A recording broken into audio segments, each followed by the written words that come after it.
What's up, everybody? My name is Kyle Crawford, and I've been tasked with the responsibility of giving you all a devotional thought today under the topic, be careful. And listen, you can find the foundation for this thought in Luke chapter 10, verses 30 through 31, which reads, Jesus took up this question and said, a man was going down from Jerusalem to Jericho when he fell into the hands of robbers. They stripped him, beat him, and went away, leaving him half dead. Verse 31, now by chance a priest was going down the same road, but when he saw him, he passed on the other side. Before we get into the charge for today that I'm going to leave you with, I need you to understand a few things about this particular text. The first thing I need you to understand is the dangers of the road.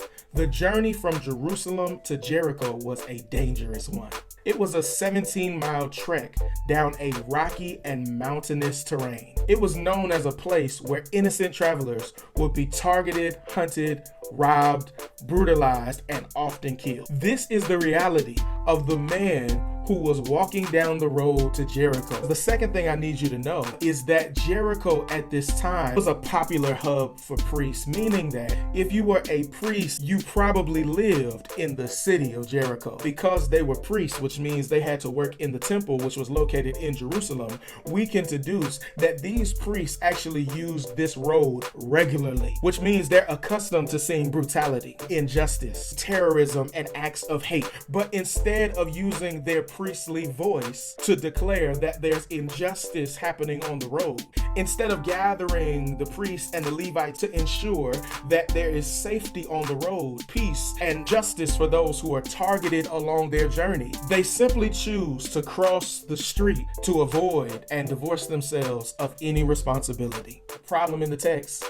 is that this priest worships God in Jerusalem, and he worships God in his home, but he's silent about the injustices that people are dealing with on the road. He believes in a hands-on God who's active in his life and in the lives of his ancestors, but he's hands-off when it comes to working for justice for those who are targeted, killed, preyed on, brutalized on the road. He has compartmentalized God and has not allowed him to shift and shape his view on social responsibility. He's religious, but he's not a servant. Ladies and gentlemen, I believe that God places this illustration of the priest in scripture to remind us to be careful. Be careful that we're not so caught up in our religious experiences that we forget our brothers and sisters who are suffering on the road. Be careful that we're not so caught up in self-preservation that we forget that God calls us into a lifestyle of sacrifice and servanthood. Be careful that we're not so temple-minded that we're of no use to those on the road.